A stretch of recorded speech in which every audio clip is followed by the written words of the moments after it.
Okay, so we are live. Welcome to Vantage Point Conversations. To my audience, for those watching live and for those watching on the replay. Today, my guest is Paul Wakefield. Paul, my opening monologue is always the same, so people probably skip past my first few words, but I never introduce my guests. I always ask them to do it themselves, purely because I think I do a very bad job, and I would rather you introduce yourself. Anything that you want to mention about yourself, any highs, lows, whatever you think is worthwhile for the context maybe of this conversation, or you think is important for people to understand about you. Cool. Excellent. Okay. Thank you. Thanks for having me here, Colin. I really appreciate this. I'll try and keep the intro short and sweet because I'm sure you've already realised, Colin, that I'm happy just to go off on one. So I'll try and keep it short and sweet. So yeah, my name is Paul Wakefield, and as you can see, I'm a mental health educator. I'm the founder of BeMore. BeMore is a mental health education company. And very quickly this year also turned into a tech company, which hopefully we'll talk a bit about in this conversation. So how did this all come about? What I want to make clear to people is because in the last 5 years since COVID, obviously mental health has suddenly become a thing in the world. And there's a lot of people that have jumped on the bandwagon now of I'm a mental health expert, which in some ways are good and some ways are really bad. And so just a bit of a backstory in regards to how this all come about. When I was 21, I had a severe panic attack. It was so severe that it caused a lack of oxygen to my brain. And I actually died. I collapsed and died clinically dead for around 40-ish seconds. Luckily, paramedics saved my life. But from that incident, that then led to me having a lot of brain scans, MRI scans, all sorts of things to obviously make sure there was no severe damage to the brain. Touch wood, luckily there wasn't. But it did lead on to me having therapy at the age of 21 and discovering why it happened. The therapist was amazing. And I had this therapy for about 4.5 years. About 7 weeks into this, and this is when you used to be able to get, good, decent one-to-one sessions with a therapist. Sort of 7 weeks into it, I was diagnosed with anxiety disorder and addiction, and all of this come back from childhood trauma. I say childhood because even though I was 21, obviously registered as a young adult, the childhood trauma come from and started when I was age of 12. And that was through horrific bullying at school. Most days I used to run home in fear of my life, from sort of, like I said, 13 to 16 at secondary school. I was chased with knives. I had knives thrown at me. I had guns. I was chased around my local town in cars and guns to my head. And so, when I say bullying, it wasn't just name calling. And then obviously I then left school. I got involved. I was smoking drugs, smoking cannabis at a very, very young age. And kind of leaving school, going into college, I was smoking a lot more. And then obviously various different drugs come into my life, speed, cannabis, various other things, which in the 90s, seemed to be cool. But the reason for me doing it was really to hide the pain of what I was going through. So after my therapy, after 4.5 years of therapy, my therapist actually said to me, Paul, you'd make an amazing therapist. But I left school with no qualifications at 19, being told that I was dyslexic. And when I looked into being a therapist, it was a lot of writing, a lot of exams, and it just wasn't for me. And then eventually 2005, purely by chance, I come across an advert from a guy called Dr. Stephen Jones, who was offering a 12 months coaching program to become a certified life coach. I didn't know what that was. So we're going back 20 years now. Didn't know what it was. Spoke to my therapist. She looked into it and said, this would be perfect for you. So I did. So I then become a certified life coach. Started, let's say, the course in 2005. become certified 2006. I then specialized in anxiety, stress, overwhelm, obviously mental health, mental well-being. But again, 20 years ago, there wasn't such thing. So when I was trying to work with corporates, employees, I was just kind of getting looked at as if like, what are you talking about? Companies knew that stress was there. They knew their staff was overwhelmed, but companies then never admitted anything. So I generally started a career then as going into companies saying, well, I can help you grow your business and I'll improve your personal development of your staff. And so that was my journey really kind of for the first 10 years when I went into business, was kind of business and personal development. All the books that I've written and published have been business and personal development. And then sort of 2012, 14-ish, I started doing a lot more with mental health and well-being. There seemed to be a lot more conversations, not enough, but a lot more. So I started implementing that. And then 10 years ago, I kind of officially went, right, I'm kind of sort of going all in on mental health and well-being. And there still really wasn't much spoken about it. And then, like I said, obviously, as we all know, COVID and the pandemic hit. And then throughout those two years, was it? I think it was, wasn't it? A couple of years. Suddenly then the whole world woke up to go, people are struggling. People are really suffering here. Like maybe mental health is a real thing. And so then, like I say, the last 5 years have been very, very different. Different for me, different for the world.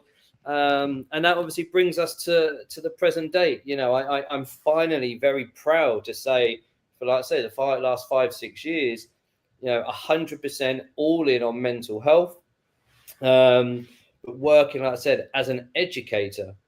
So we've put the title here, education, not medication. And there's a reason behind that. So yeah, that's a bit about me. That's kind of the bit of a backstory. So I hope that helps and answers a few questions, Colin. Yeah, well, I think the only problem I've got is there's so many places I want to pull on, so many threads. But I think thanks for that, because that's so. I mean, we spoke previously, and one of the things, well, there was many things that I took away from our conversation. One is that you have this amazing life. You seem very much, you've just described, you've been in business for like 20 years. That in itself is a huge achievement. I think just to sort of reference the point that, you almost seem ahead of the curve in many ways. And I think timing for business is obviously one of those big things. And, now that mental health and well-being seems to get some sort of space, that's great that it's now sort of allowed you to catch up, because sometimes some businesses I know don't, they're too far ahead and they just don't, they're unable to ride the wave until it actually takes them in. But I think this whole well-being, mental health space, I think there's, like you say, in my opinion, I think having this awareness around it is great. I also often, in my experience, feel that it's something like a diversity, and it's like a tick the box exercise. So it's often misrepresented, and for me, all of this comes down to being human, and that's a lot of what my conversations are about. It's we're not perfect, we shouldn't try to be, and we should be a bit more human. I think, like you say, stress has always existed in companies. I think back to the days when my dad was in the company. He went to work every day, and anything like mental health just wasn't a thing. He'd just go in and come back, and he'd deal with his problems in whatever way he did. Yeah. I think things are escalated quite a lot because, in my opinion, there's a lot more demands on our time, not just from companies, but from ourselves. We're very hyper connected. We see social media. We try to do all these things. So I think it's, I don't think it's just companies. I think it's ourselves. I think it's social media, etc. And I always say I'm not trying to go in on social media, because social media allowed us to have this conversation. So I'm grateful for it. But I think we are quite oblivious to sort of sometimes how much that's affecting how we see ourselves, how we're showing up. And I think, especially when we go to work, because of technology, the information, we're almost, in my opinion, we're supposed to be like robots. We, just sort of consume, communicate, be the top of our game 100% of the time.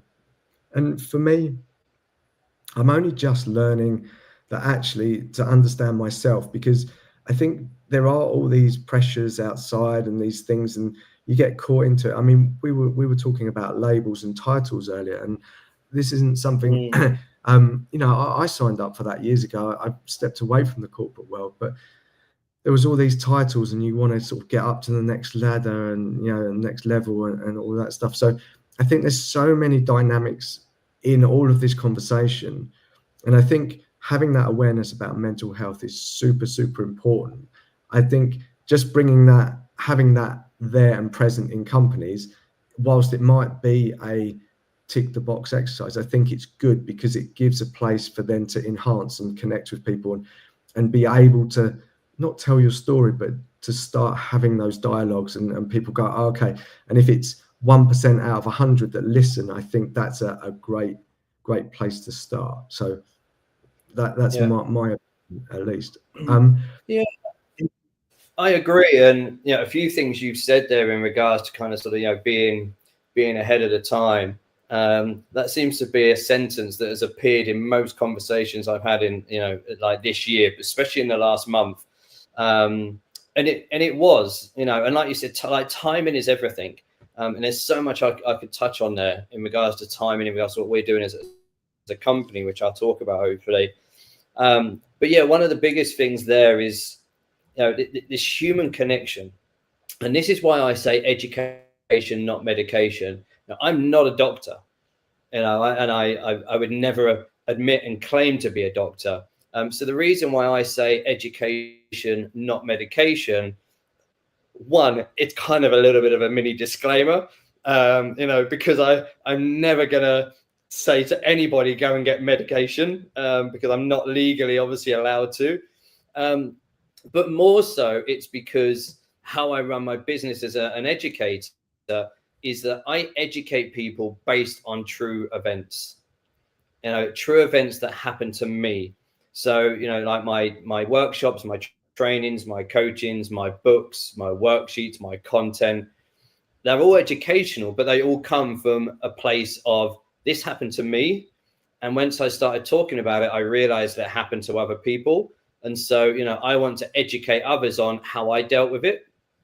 And that's what kind of created the business. But, also when it comes to education, unless we've been living under a rock for however many years, if we look at the traditional education system, especially in the Western world, it hasn't changed for 400-500 years. It's literally the same. The kids go to school, clock in at 8:30, 9, whatever they do now. They sit in a classroom full of 30 people in a row, and then they've got somebody at the front dictating to them, who generally is probably one chapter ahead in the book that they're teaching, which is very sad. And they're being taught maths, English, science, geography, all the usual things. And yes, of course, there's a place for that. I get that. It's required in society. But yet, when we look at the world, mental health has become a global pandemic. Now, this isn't just a Western world problem. It is a global problem. But yet, why is school and children and adults not being educated? I'm also a volunteer football coach and have been for a long time. And I coach kids from grassroots. The boys I coach now are 8 years old. I can guarantee that if I said to them, have you heard of the word stress, anxiety, ADHD, all of these, autism, I guarantee that they would have heard these words. Have they ever been educated on these words? Pretty much not. And that goes to adults. We know about stress. We know about anxiety. But are we actually educated on them?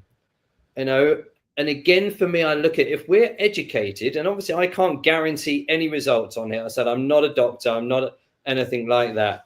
But I look at it, if we were educated about these things at a younger age, I honestly believe that, I'm not going to say we could stop them, we could prevent them. But if we're educated early enough and we start feeling the symptoms of these things, surely the education would be enough to be like, oh, okay, this is what's happening.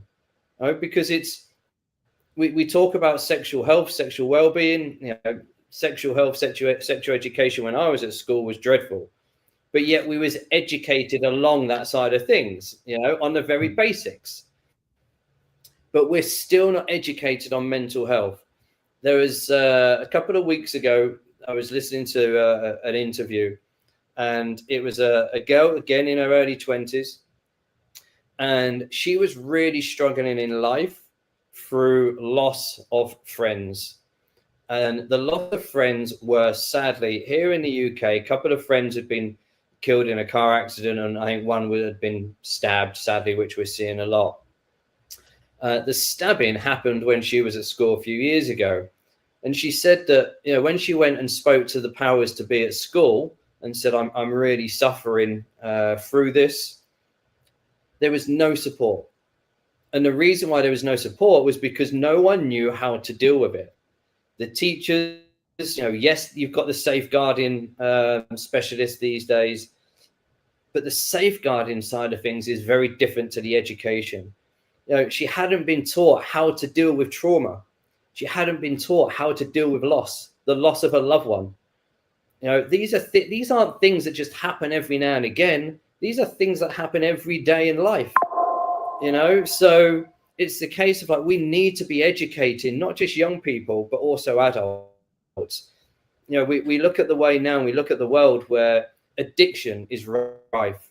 Whether that's addiction of drugs or alcohol, porn addiction is huge. Social media is an addiction. Sugar is an addiction.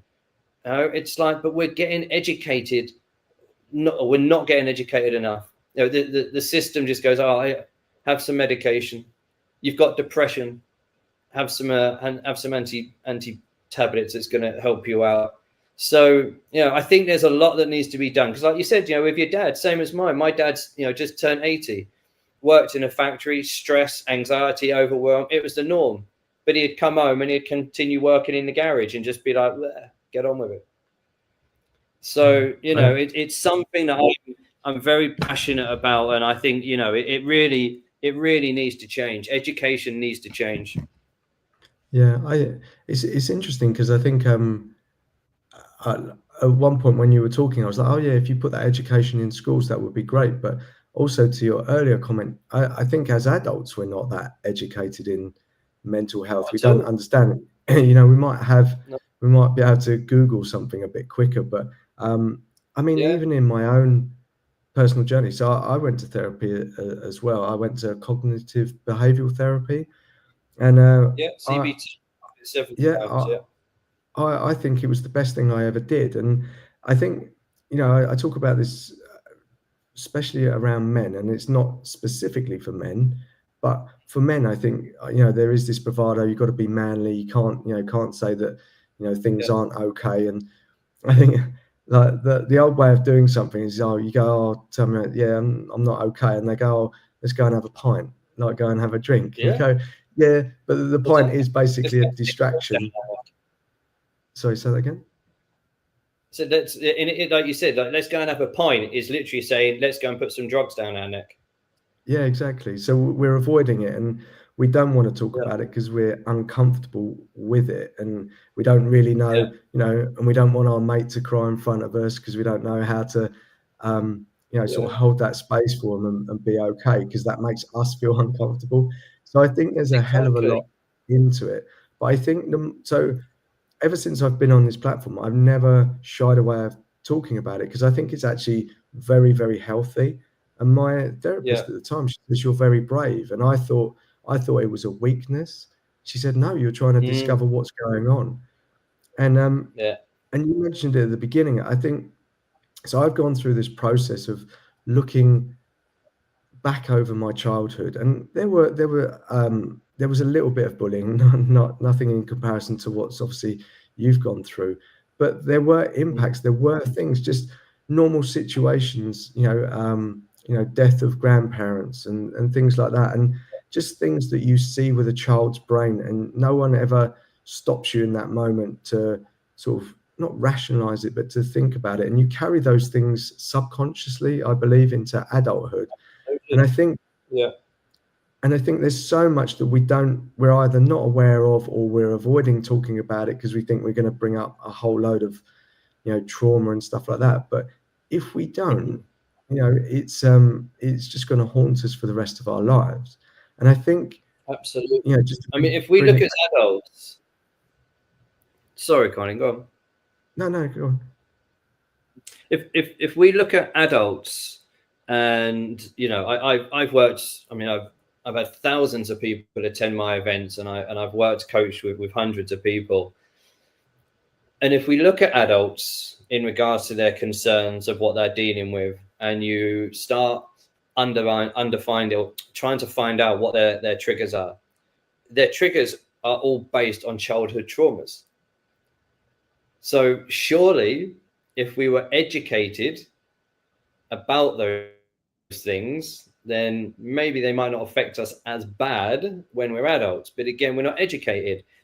And I think the reason why we're not educated about these things is because we're protected.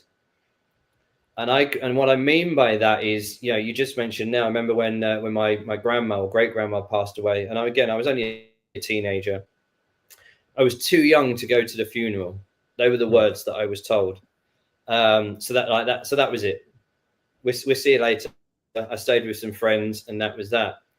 But I was never explained. This is nothing, nothing bad towards my parents, but I wasn't educated on why. Suddenly, all I knew is like the lady who come and sat at our dinner table every Sunday in her blue dress and her pearl necklace, who I used to call Gran. Suddenly, she was no longer here. I knew she had passed, but it was like, you've got to stay away because we want to protect you. Well, that's great. But then you then grow up going, well, protecting me from what? There's two things that we're guaranteed in life. We're born and we die. But because I was so young and I had no education about that, it's that trauma of suddenly I've now lost a loved one. And I don't know how to now accept and understand life as a 12-year-old or whatever I was with this person not being in my life. Now, was that the job of my parents? Was that the job of school? Who knows? I don't know. But I wasn't told and I wasn't educated about it because they're trying to protect us. But I'm nearly 50, and that was a long time ago, and life is still the same. So we've got to start looking at it and like things need to change. It's all great that we want to protect each other, but we also need to educate each other. And if you think over the last few years, I'll say 5 years, but probably a little bit longer, but I'll say 5 years, when it comes to mental health,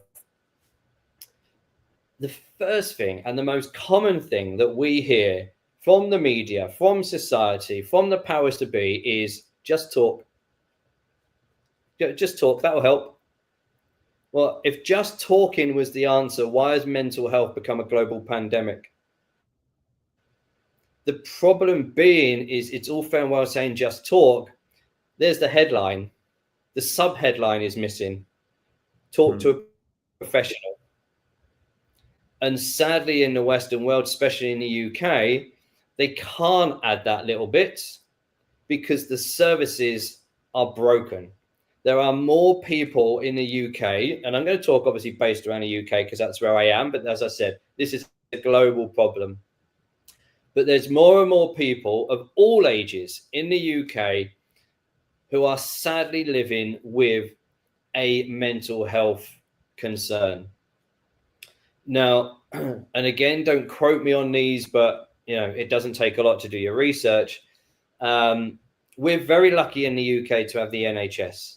However, the average waiting time to be seen for a mental health diagnosis, well, not even a diagnosis, just that first initial kind of point of contact, is up to 3 years. So during those 3 years, what are people doing? They're trying to numb the pain. They're drinking more. They're taking drugs more.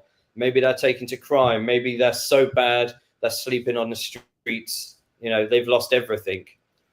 During COVID, when the world was suddenly locked in, there was this thing, this other label that was announced called ADHD. ADHD isn't new, but yet suddenly people are like, I've been locked in for like nearly a year or 2 years. I think I've got ADHD. So now in the last few years, there's a huge rise in people who want to get diagnosed for ADHD.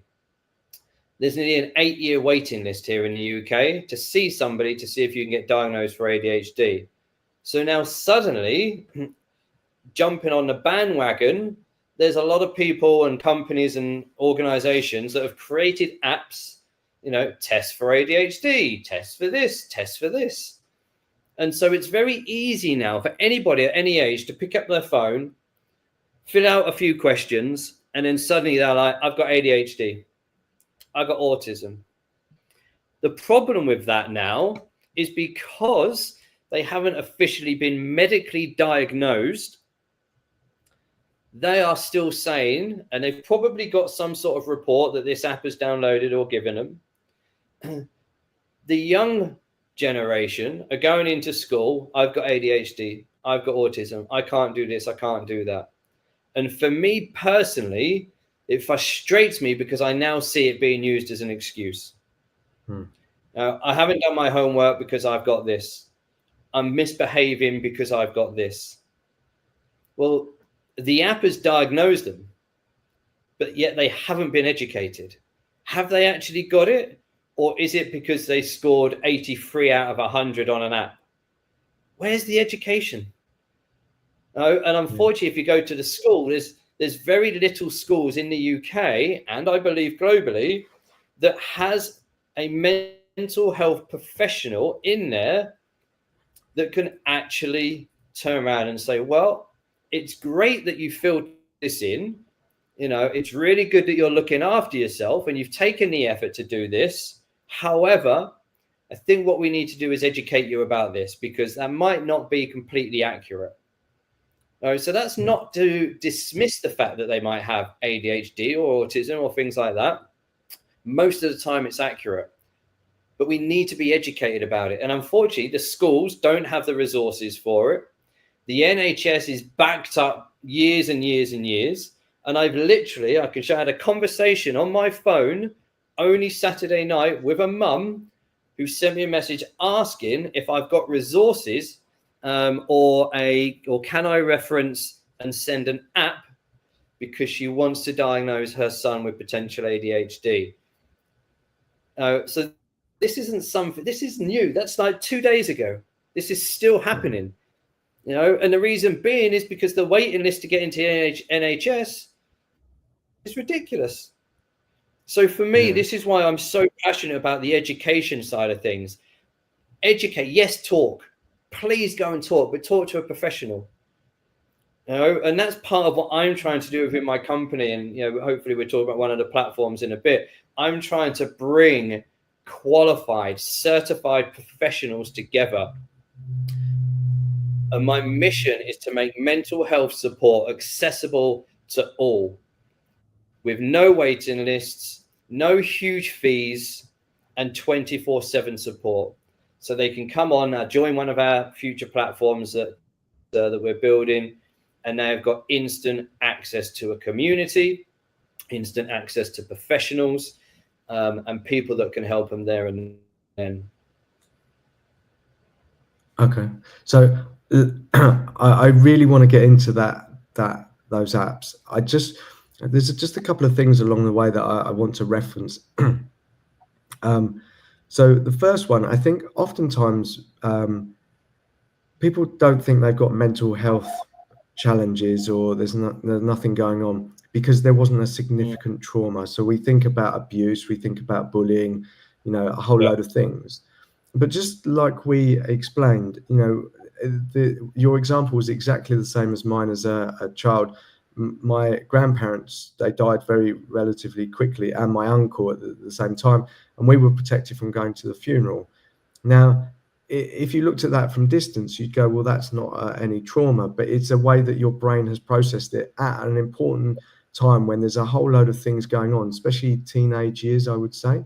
There's a lot of confusing emotions going on. So I think that's important to say because Sometimes we discount ourselves because, there was no physical abuse or something like that, but that's not how trauma is. I think, to go and look at, don't discount yourself. It's just how your brain's processed it at a period of time which is confusion. So I think that's important to reference.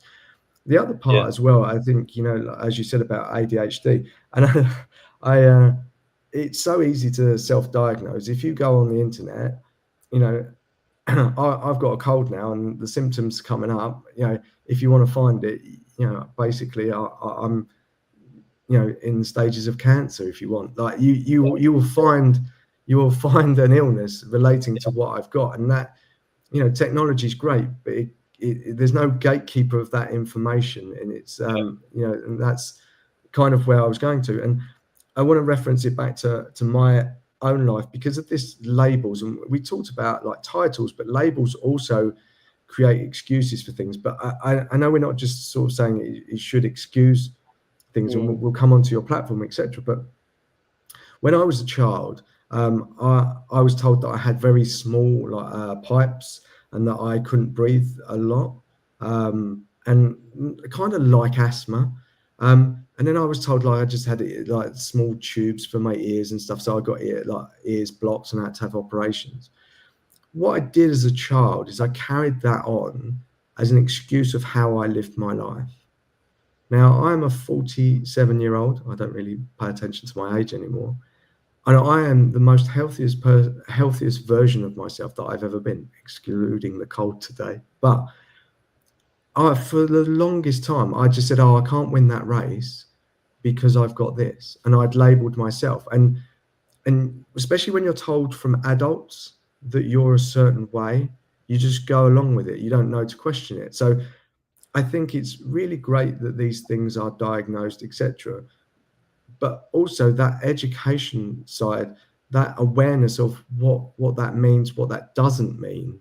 And, and that, because I think it stops us doing all those things. And I would say for, I don't know, 20 plus years after I found that out, I used this as an excuse to go, well, yeah, of course I couldn't win that.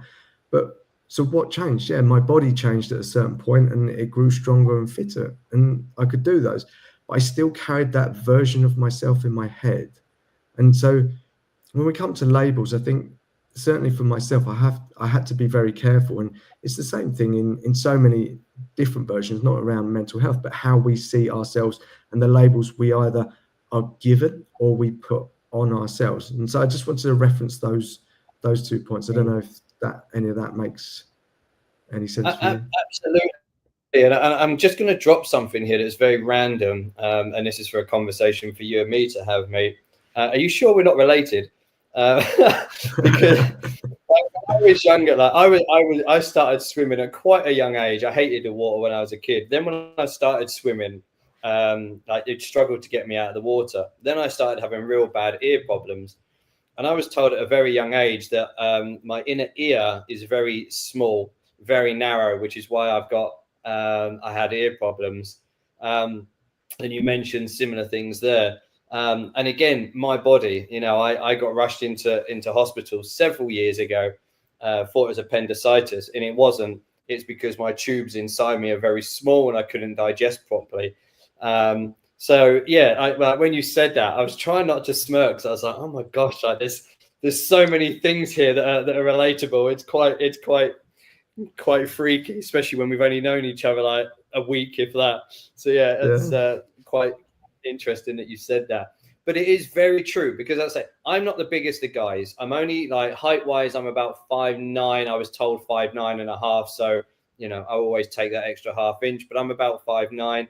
I'm not the biggest of guys. Growing up, I was always great at school, great at sport. I was rubbish at school. I was always great at sport, but I was always the smallest person. And that's where the bullying started. I was fantastic at football. Like football come naturally to me. Golf did. Put a racket in my hand, put a bat in my sport, just come naturally to me. So there come the bullying. And it was all started from there because again, suddenly those labels come out. And then people started looking at me, it was like mum and dad's little rich kid. It's like, well, No, hang on a minute. So my dad's a factory worker, my mum works part-time. And the reason why I'm saying this is because growing up, my mum and dad still live in the same house. And so one side of the village was the big rich houses. The other side of the village was the council estate houses.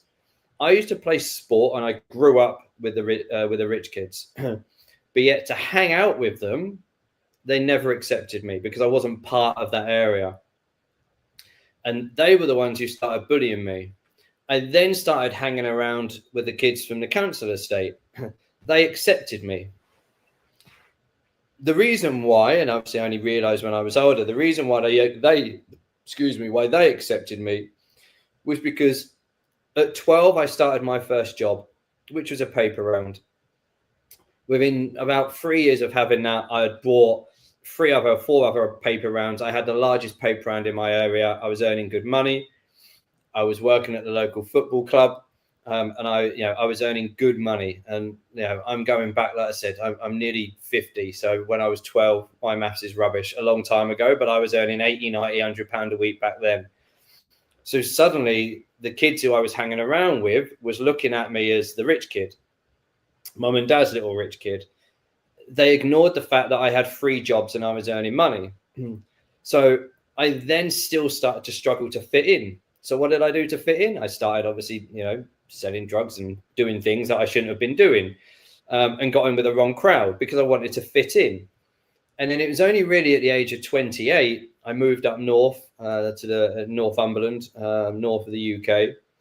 And I had a bit of a reality check then of kind of looking at it going, wow, I've spent most of my life, if not all of my life, doing things to please others, to fit in. And that was a reality check I needed. And I think this is where we spoke about titles, because it was like, why do I need to fit in? Like, I don't want to be like them. I don't want to be like them. I don't want to be like them.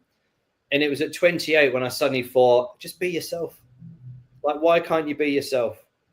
But I went through all of those years of mentally labeling myself of whatever I was because of what other people had labeled me. So like you said, when it comes to mental health, the stresses that I'd put on myself, the trauma that I'd put on myself, but the trauma that had come from outside, from other people, that's what was affecting my mental health. But again, back then, there was no education about it. It's like we knew the words bullying. He's being bullied. Well, yeah, I was being bullied, and that's what affected me. But there was no education about it. And even now, there's still very little education about bullying, about trauma, about all of these things. And this is why I say with adults, our triggers generally come from a childhood trauma. And even now with kids, we're kids in the UK or in the Western world, we start school at 5? Like within the first few months, we're having tests, we're having exams. So you think like a 5-6-year-old who really has just entered this brand new environment, has no idea what's going on, has suddenly turned around and go on, and there's a test, you've got to get 10 out of 10. Otherwise, if you don't, you're stupid. And then, so we go from the ages of 5 to 18 now in the education system, constantly being forced to take tests, and subject to your results, you're either smart or you're stupid. And that hasn't changed. I was having a conversation with my mum the other day. My mum's 76 now. If you're younger, mum, I'm sorry if you watch this. But I believe that's her. The conversation that we spoke about was a trauma that she went through at school, like 60 years ago. And she still lives with that trauma. And kids are still going through the same stuff now. And again, this is my problem. This is where education needs to change. So there's so many things we could talk about. Like I say, the society says talk. Talking is the answer. Talking's only the answer if you only speak to professionals. Because if you and me are just friends, regardless of what I do, if you and I are friends and I'm feeling down and I speak to you, like we said, let's go and have a coffee. Let's go and have a beer and we'll chat. From a friend's point of view, you're probably going to look at me with a little bit of sympathy. I'm sorry to hear this, Paul. Sorry you're going through this, mate. No, let's have a chat. And And that's great. And yes, it helps. I'm not saying it doesn't. So please do not dismiss doing this, because it does help. However, it comes to a point where I'll be like, Colin, thanks, man. Like, I love having a coffee with you. It's really great. I feel that I can speak to you and open up about you. However, I still feel the same. For that hour or few minutes that you and I are talking, it's that release. It's great. The weight has suddenly been lifted off my shoulders because Colin's been a great friend and he's given me someone to talk to. Then I go home. Then I go back to work. Then I go back to college or back to school, whatever it is. And the same shit starts again. Yeah. And this is the circle that we are in. This is the circle that we're seeing. So surely, and then it gets to a point where it's so bad, you speak to your parents, say, oh, you need to go and see a doctor. And the doctor gives you antidepressants. The other thing you mentioned about CBT, I've had CBT several times, and I've had it twice personally, face-to-face with a therapist, which is amazing. The third time, only a few years ago, I was kind of testing the system, but I also, was reaching out for help through the NHS. After 2 or 3 calls with a newly trained counsellor, and I know we all have to start somewhere, but it was with a newly trained counsellor, I was then referred into CBT. And the CBT was an online course that I took. I think it was 6-9 weeks, something like that, where I went through these courses that the NHS supplied me. And I spoke to the therapist on the phone, and I said to her, so I'm not being funny, but these seem to be very generic. And she was like, well, yeah, to be fair, they are. And I went, oh, okay. I went, that concerns me. She's like, why? I said, well, if there's 2 of us in the room and we're both living with stress, overwhelm, anxiety, my triggers of stress, anxiety, overwhelm are going to be different to what his or hers are. But you're putting us on the same training to help solve the problem. I was like, is this a tick box from the NHS? Because then at least the NHS can turn around and say, oh, well, we've supported so many people. But they're not helping them, because we've got everybody going through the same thing. Everybody's watching the same thing. So yes, there's an education element to that. But are people actually getting educated in the right way? Because it's just generic. But it's okay, because we've put through a course and we can say we've helped you. Yeah, it feels Charlie Brown, like Peanuts. When the teacher speaks, that feels like you can't understand what they're saying. If I went to that training, it would just be like that noise, because it doesn't apply to me. And again, I think it's even more dangerous when you try and make something apply to you, because you're in a position where you're feeling very vulnerable and you need help, and you go, oh, okay, they're saying this, and that might not be the solution. It might be something else. And I've always said that everyone is unique, everyone's situation is different. Yes, you can sort of categorize certain things in certain ways, but we all you and I could have been the same person, and the lens that we see life through was different. We could have had the same experiences, but something in our DNA or the way that we see something would have seen it differently. I've had many conversations with my brother. We were very close as a kid. We were in the same situation. He thought something was excellent. I thought something was terrible. And it was like vice versa. And it's like, oh, okay. So you need, what I love about the way you're explaining it is that initial, I don't want to say diagnosis, but that initial meeting, that initial conversation is really the pivotal part. It's just, okay, well, what's going on? And then you can direct, not just throw the same book at everyone. So let's dive into your app then. Is that what you're creating? It's about a couple of apps. Is it 1, 2? Or how well, loads, mate, to be honest, Colin.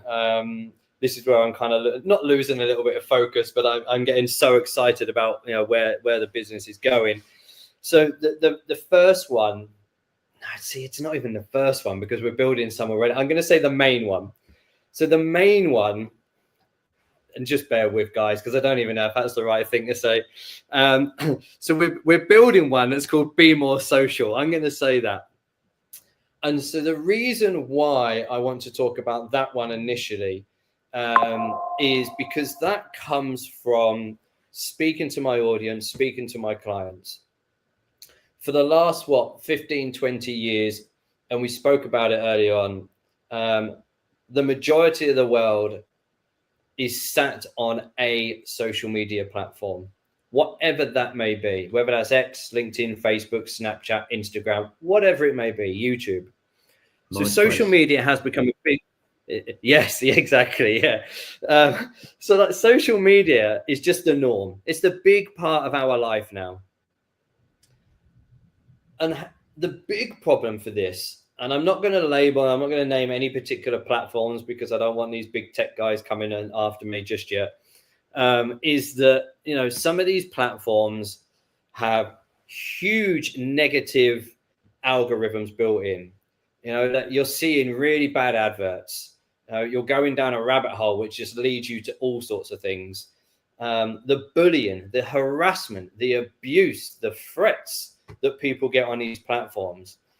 I've been a victim of it. When my first book was published, excuse me, back in 2012, I think it was, I had huge, and I'm talking over 1,000. I've still got them on my laptop of screenshots, over 1,000 threats because I published a book. I was offered a publishing contract. I had threats of killing me, burn my house down, destroy my business, all sorts throughout jealousy. And that seems to be a line of my life, is through jealousy. A lot of things that have come my way through life, a lot of my traumas come from jealousy. And I'm like, hang on a minute. It's like, you would think that I was the first person in the world to write a book. It's like, this isn't new. It's like, I'm not the first person to write a book. Sorry to break the news, but I'm not. But I had huge threats, horrific. And yet the bullying still goes on. And last year, as an example, in one of the local groups on one of the platforms where I live, somebody had posted in there saying that they've woken up and their car had gone. It's been stolen. So I don't know why, because I don't normally get involved with these conversations, but I knew that at that particular time, the council was going around local areas and they were taking cars that were untaxed, that are un-MOT'd, and all of this sort of thing. So I wrote a comment just saying, look, I don't know you, and I don't want to be rude, but was the car taxed and MOT'd? Because I've recently seen that the local council or the police, whoever it is, are taking cars away that are untaxed and un-MOT'd. Could be an accident, but I'm just thought I'd put it out there. Suddenly, this random guy, not the person who wrote the post, then started giving me loads of abuse. Again, threats. So I then looked onto his profile and I see that he was a manager of one of the local Halford stores. So I contacted Halford's head office with the screenshots of the threats that this guy sent me, making it very clear that I'm a mental health professional and that your manager of my local Halfords have threatened me and abused me. I sent him the screenshots of my conversation, everything that I said. So it was both ways. It wasn't just me kind of going, look what he said. It was both ways. And I got an email from them, and fair play to Halfords. They sent me an email saying, Paul, we're really sorry to see this. This is going to HR, and there will be a process that goes through this. Unfortunately, now we have to take this internally, so we won't speak to you again, but we are really sorry for your experience. And I know I'm not. There's hundreds of thousands of people around the world that get abused online. There are stories where young people have killed themselves or been killed. So the reason why I say this is because the platform that we're building, the BeMore social platform, is a platform that is going to be, in my eyes, and from what people are saying, is really going to disrupt the social media industry and the mental health industry. So it's a platform, yes, it's a social media platform that will be built. And you'll have your typical kind of news feed and all of this sort of thing. There is going to be no algorithms, no negative algorithms, no adverts, none of this on it. So it's a social media platform, but it's a social media platform that is specifically designed for mental health support. Because a lot of people I speak to love social media, but they've stopped using it because of the abuse and the negativity. So I want to encourage people eventually when it launches to come and use the BeMore social platform, because it will be a social platform where you can socialize and you can speak to people. However, inside it, again, we're going to be creating a community, because we want like-minded individuals, people who need the help and support with their mental health and their well-being. So inside the platform, there's going to be elements of all of my coaching, all of my training that I've done, delivered and written over the last 20 years is coming into this platform. And so people will be able to get free access and free support to my workbooks, to my books.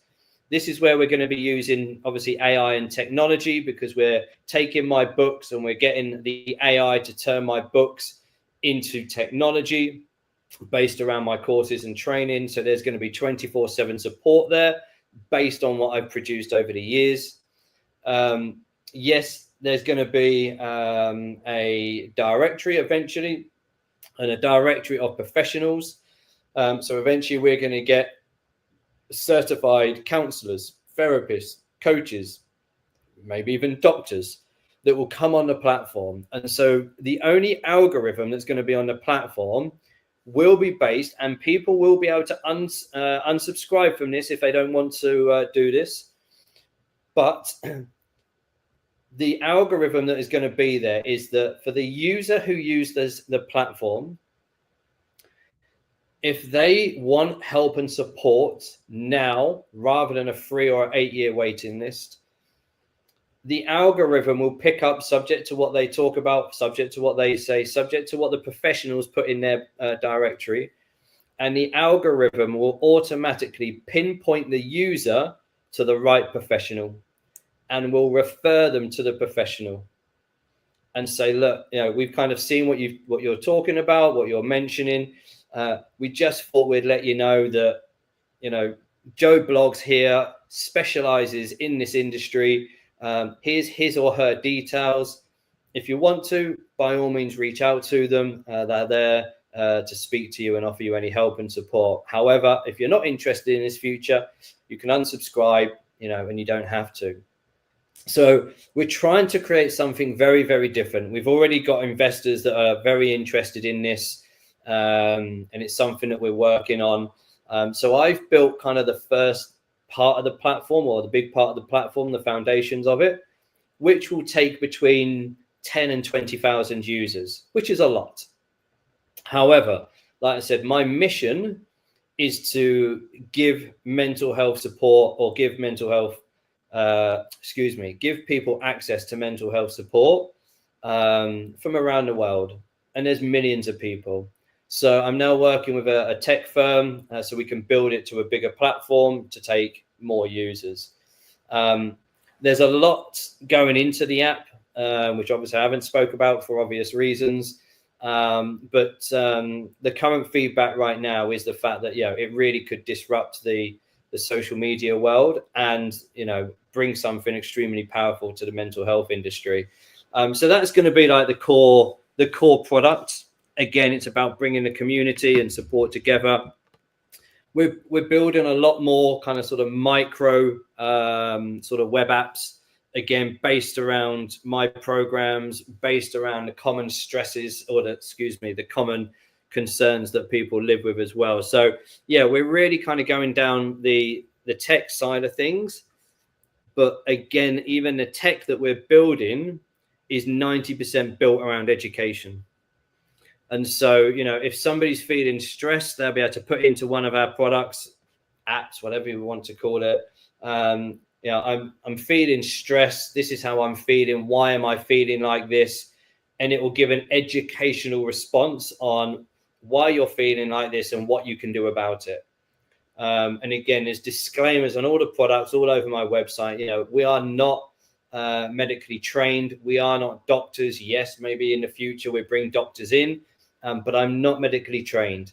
I'm an educator. Yes, I'm a certified life coach, anxiety specialist, and mental health professional, but I'm not a doctor. So everything that we're building, Colin, is to educate. Because for me, and again, doctors might disagree with me on this, but from those who I've spoke to, I've got several friends who are doctors who seem to agree with me. I'm really hoping that from the education that we offer will prevent a lot of, obviously, the medication that people are being given. And I'm not saying that, again, I'm not saying that you don't need medication, because some people do. Again, it's a big disclaimer. Some people do need it. But yeah, I'm just trying to educate people to maybe prevent that initial, rather than go to the doctor straight away and get given medication.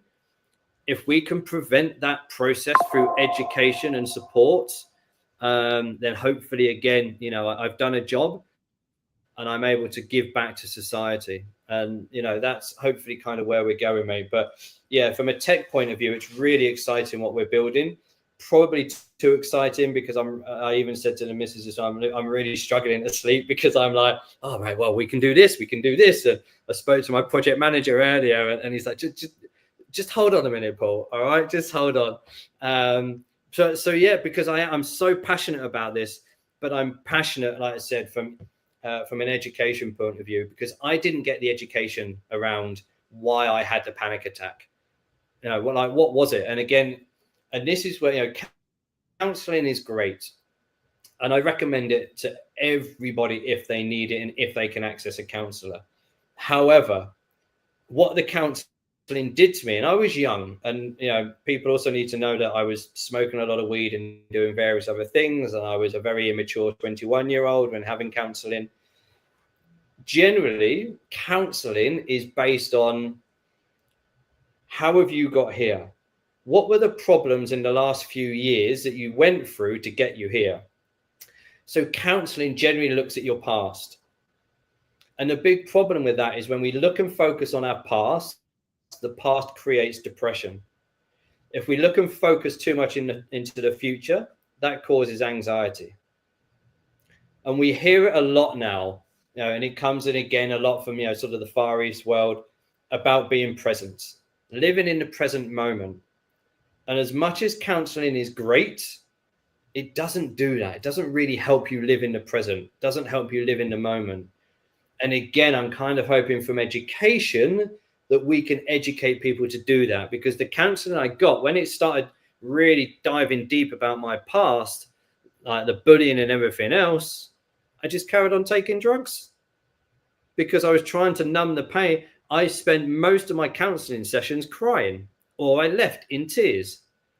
So I left and I went and rolled a joint, and I'd sit and get caned. And then, I'm getting told that I've got a drug addiction and all of this. And it's like, well, hang on a minute, maybe there's a reason, So like I said, I'm very passionate about it. For someone who hated school and education so much, Colin, I'm very passionate about educating. It's I think it's such a clever move. It's very, if I say strategic, sometimes strategic makes it sound like it's a negative thing, and I don't mean that, but putting in a place, because you're going around the education system, because the education system won't change, not as quickly as it needs to build this stuff in. And where do most people spend their time? On social media.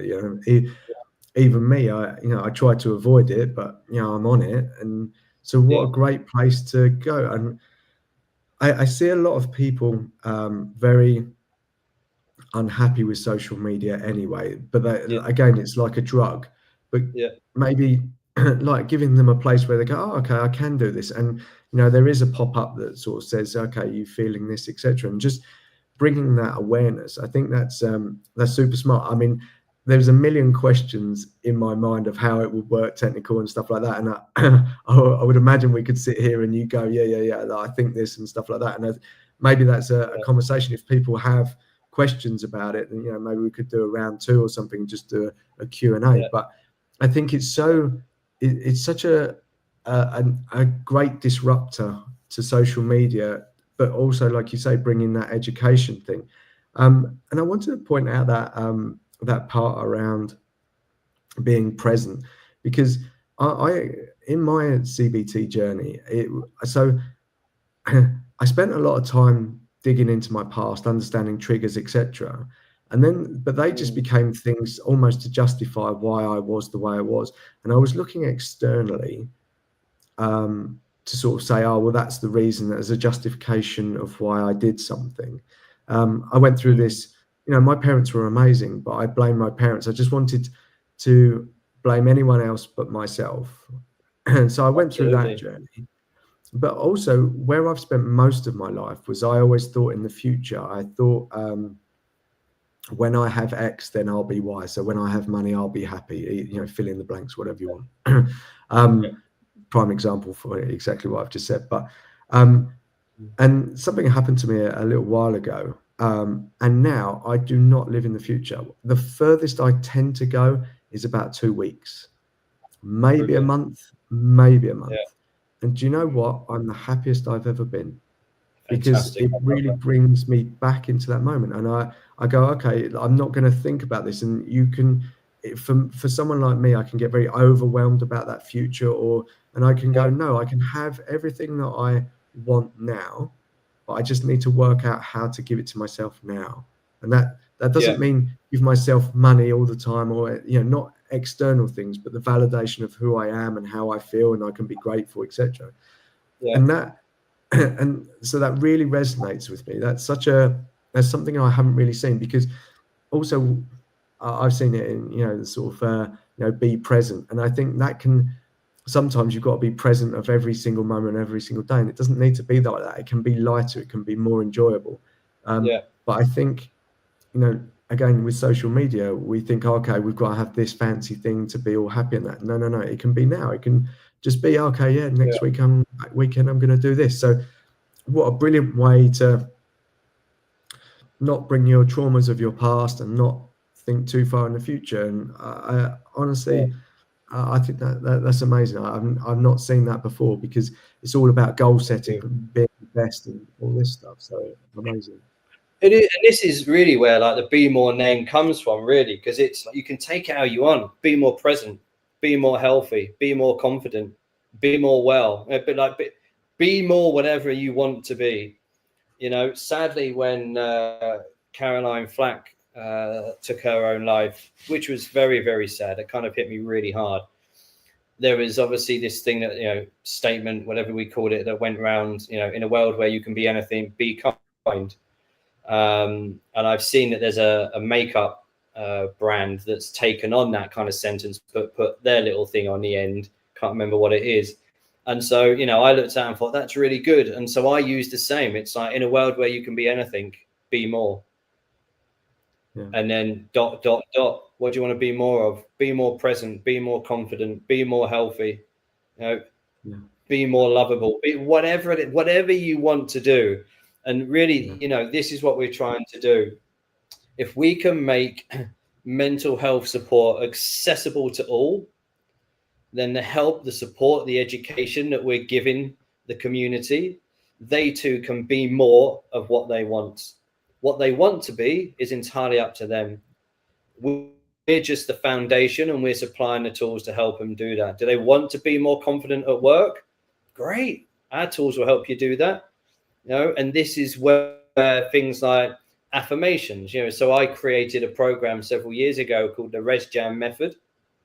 And this is everything that my coaching, my training, my workshops, the tech plan, everything we're building is built around this. So ResJam is just an acronym.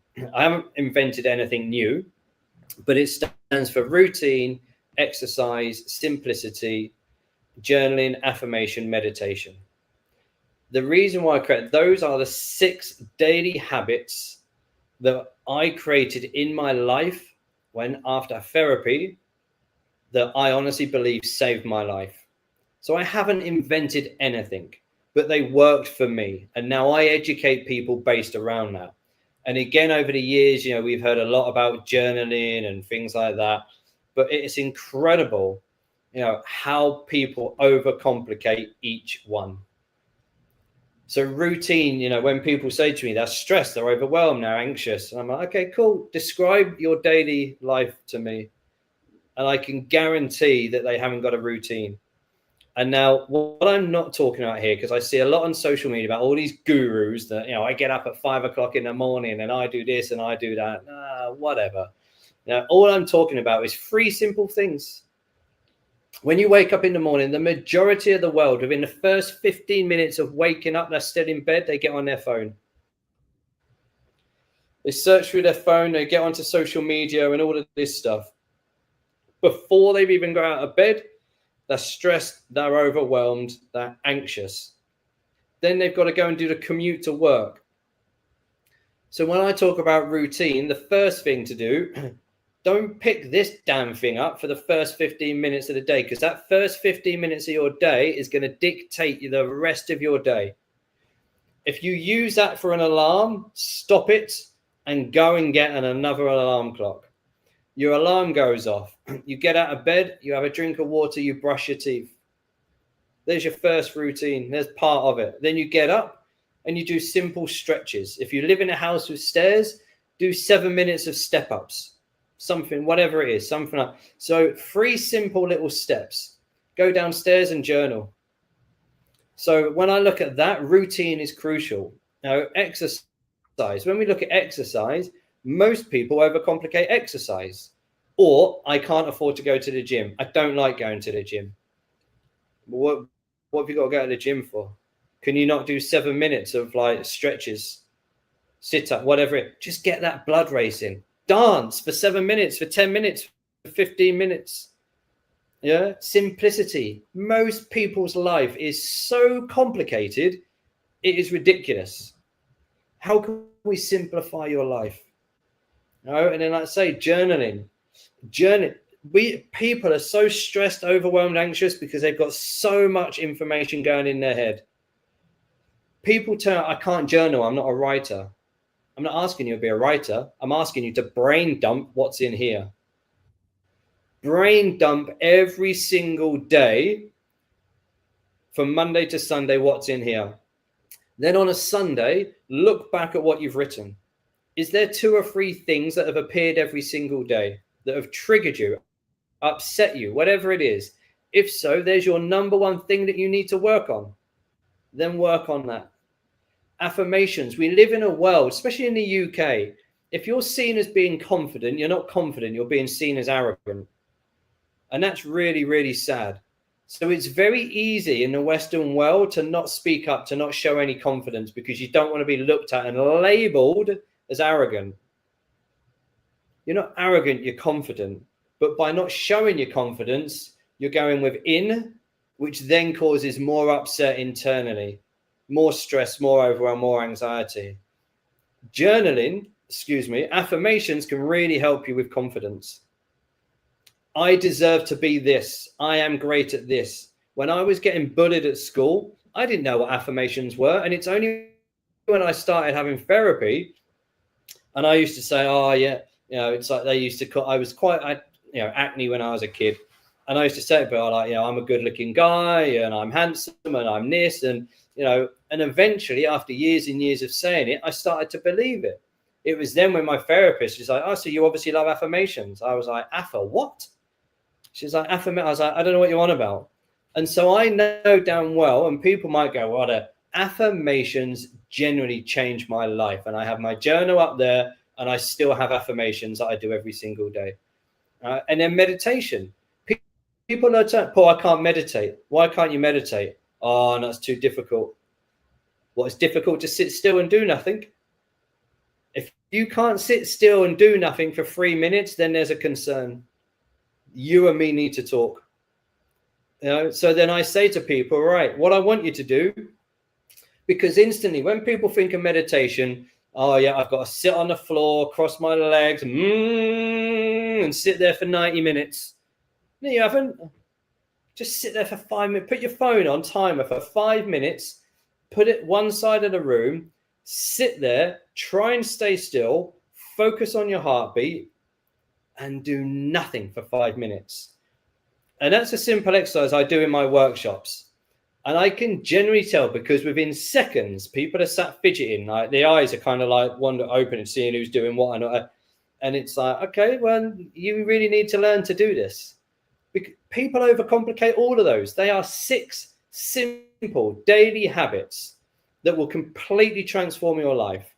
So it's the reset, it's the Res Jam method, and I call it the Res Jam reset. But people overcomplicate it all, and then they wonder why they're stressed and overwhelmed.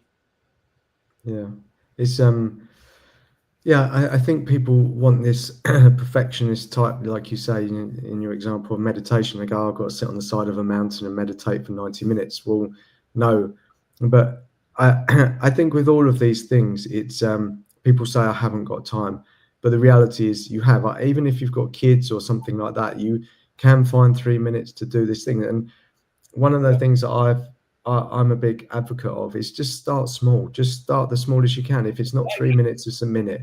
Just close the bathroom door and go and sit on the toilet or something like that. And then 1 minute becomes 2 minutes. That might take you a month or something or longer. It doesn't matter. There's no prescribed route. But all of these things, they start very small. Start the smallest you can, and then add one to it. But I find this excuse in myself. I say, I haven't got any time, but how many times have I picked up my phone and looked, desperately wanting some validation from a text message that's not there? Probably about 30 times today. And I would say I'm quite good at, sort of being aware. So these things can happen.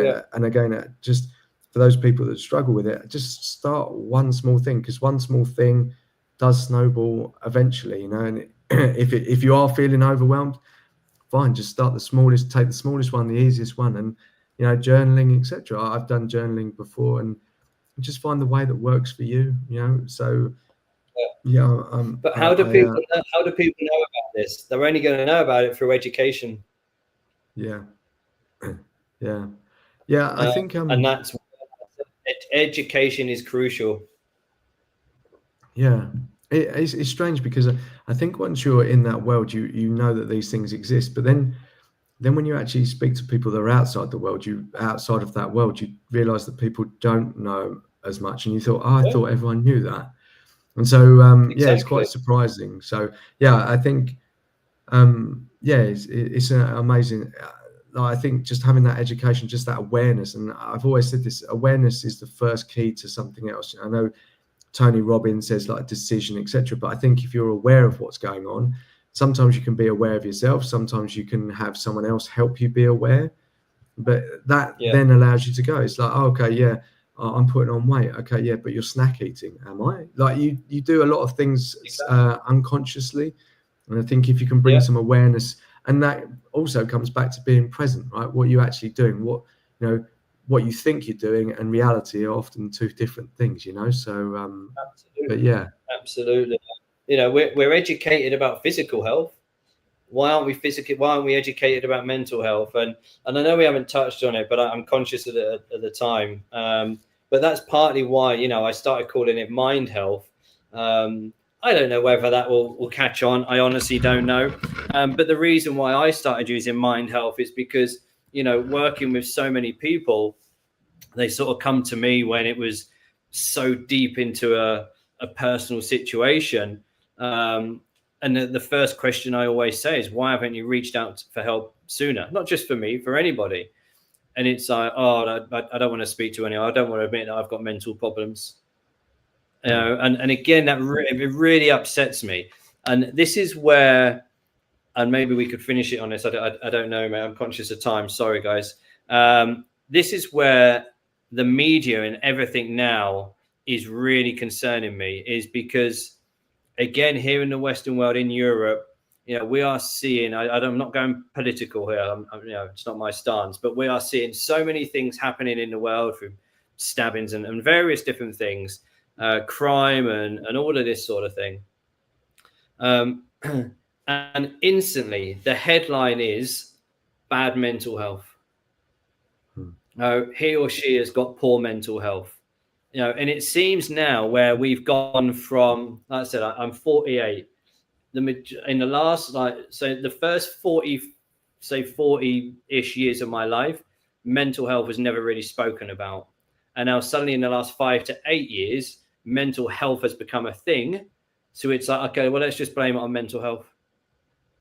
He done this, he's got mental health problems. She's done this, she's got mental health problems.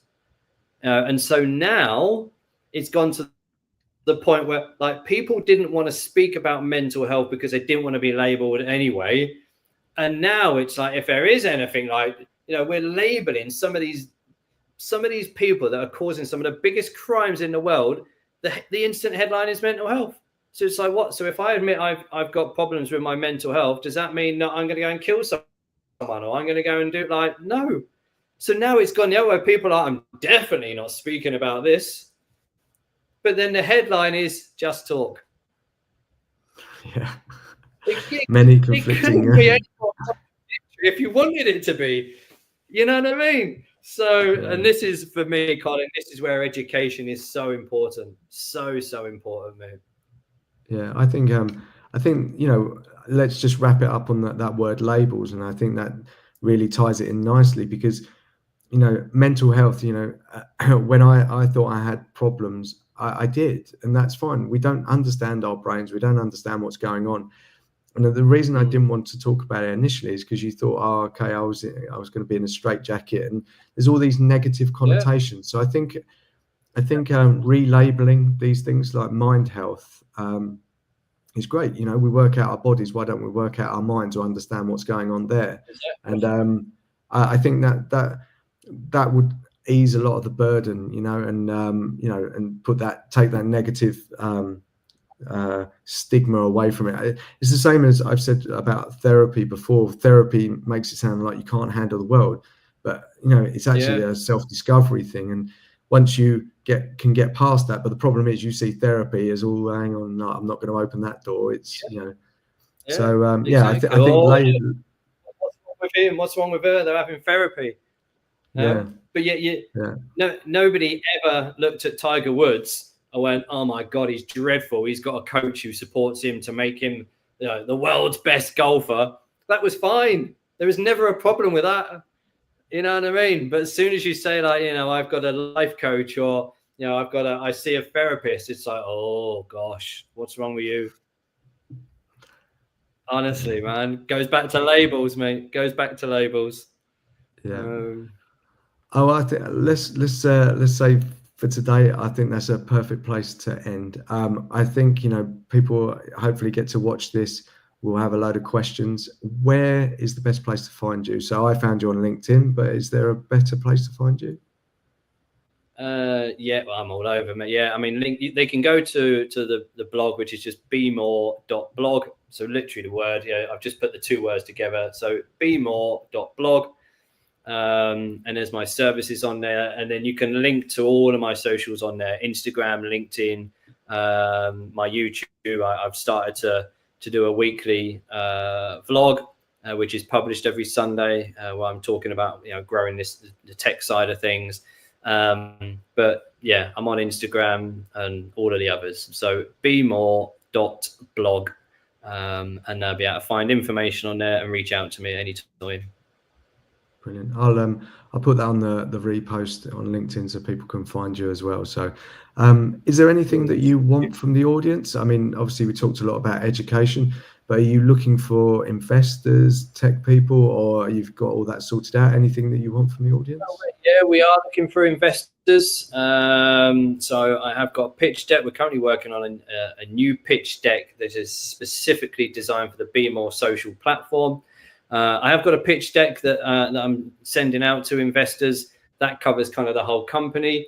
But yeah, if investors are interested in what we're building, I'd love to have a conversation. Like I said, I've got the pitch deck. I've got all the material that's required. A 4-year revenue plan. I've got everything. I said, you know, we've just updated everything last week with my project manager. We're just putting some new designs. I was speaking with Tom before I got on the call today. We're just putting the new designs for the BeMore social app, so we can start sending that out to investors. So yeah, if any investors are interested in getting involved, please reach out. Got the pitch deck. I've got all the information. Happy to send it out to you and have a conversation. Amazing. Well, thank you, Paul. Honestly, it's been a real pleasure. I love what you're doing. I think there's a real need for it. I think we're quite aligned in many ways, physically and maybe in our minds as well. So yeah, thanks for your time today. I really appreciate it. No. I'm going to see my parents this afternoon. I think I need to have words. Maybe a few questions. Yeah, So I was born in 78, absolutely. if that helps. Yeah, well, I'm 77, so yeah, so that's it. I'll take a screinshot. Mum, Dad, do you recognise this person? But yeah, no, in all seriousness, mate, thank you. Thanks for giving me the platform. Thanks for giving me the time. And like I said, if anyone wants to reach out, always happy to talk about this. And maybe there's scope to do more in the future, Colin. But yeah, thank you so much. I really appreciate it. Thanks, Paul. Okay, take care. Cheers, man. Take care. Thanks a lot. Bye-bye. Bye.